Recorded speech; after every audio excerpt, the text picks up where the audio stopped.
question for you, because you do see a lot of data, and I don't want you to divulge any secrets that you can't. But in the last 36 months, let's take it back 3 years, not five.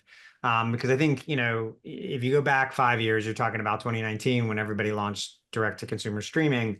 And so the world really changed for many different reasons, over those ensuing couple of years.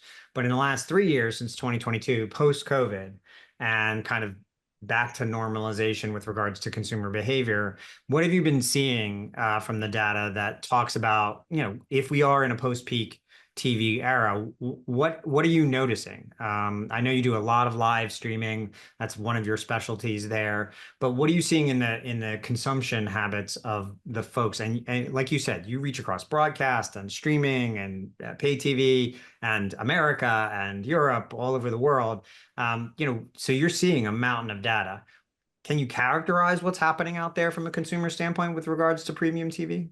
Yeah, I think there's a couple of things happening. One is it's the classic bundling unbundling. So we kind of saw the cable unbundling. Now we're seeing kind of OTT rebundling. I think there's a lot of fallback to what we know best or what's worked for many years. So as the business models are evolving and trying to get to profitability, and the organization are trying to make sense of what the consumers actually want. So you're having kind of that pendulum swing the other way. There's a lot of experimentation on the subscription. Like, John and Adam talked about it. There's many different ways of selling your content. It could be ad sponsored, it could be a combination of subscription and everything in between. We're seeing a lot of that experimentation. We haven't seen one win at all. 3 years ago, it was, SVOD. Like you pay, you get non-ad based stuff. It was clear. That's what people wanted. And then now it's like the other way. Like people are willing to tolerate ads and not pay for the TV in general.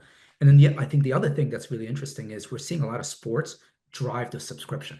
So why you're seeing the spend in live sports and why large organizations are buying all of this rights is it is the anchor. It's driving people in, and then you're delivering additional content to keep them there in between seasons or in between games. So we're seeing a lot of that sports pulling in net new dollars into the ecosystem of subscriptions.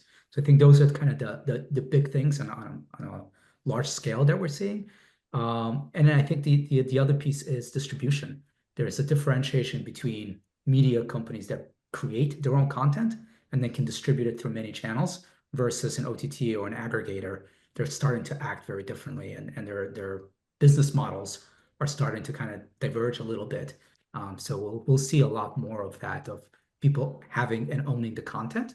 Will have easier time winning than somebody that's aggregating in some ways.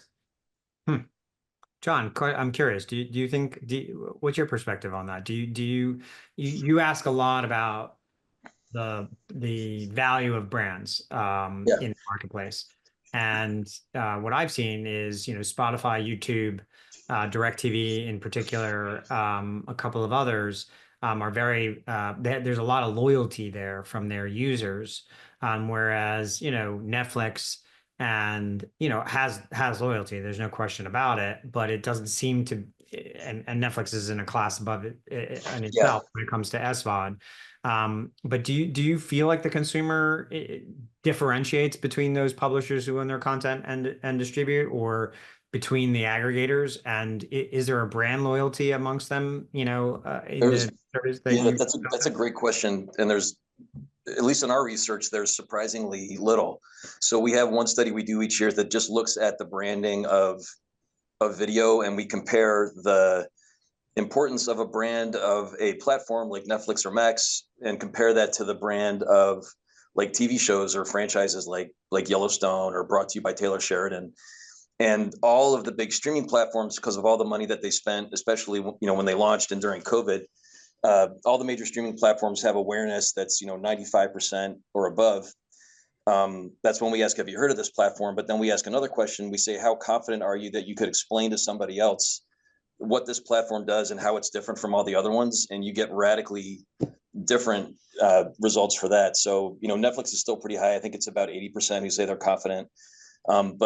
But Apple TV Plus, which we think about Apple as being good at branding everything, their awareness is like 94%. The percent of people who say they're confident they could tell you why is there an Apple TV Plus is like 45%. And it's not because there's anything wrong with any one platform. It's just that they all look very much the same. You know, when Netflix launched and had their own originals, they were the only ones that were doing that. So they were kind of the anti-establishment. But now all these platforms have originals that are exclusive and really expensive and have movie stars or movie directors doing them. So it's really hard for any platform to distinguish itself in some fashion, especially among people who haven't used it yet.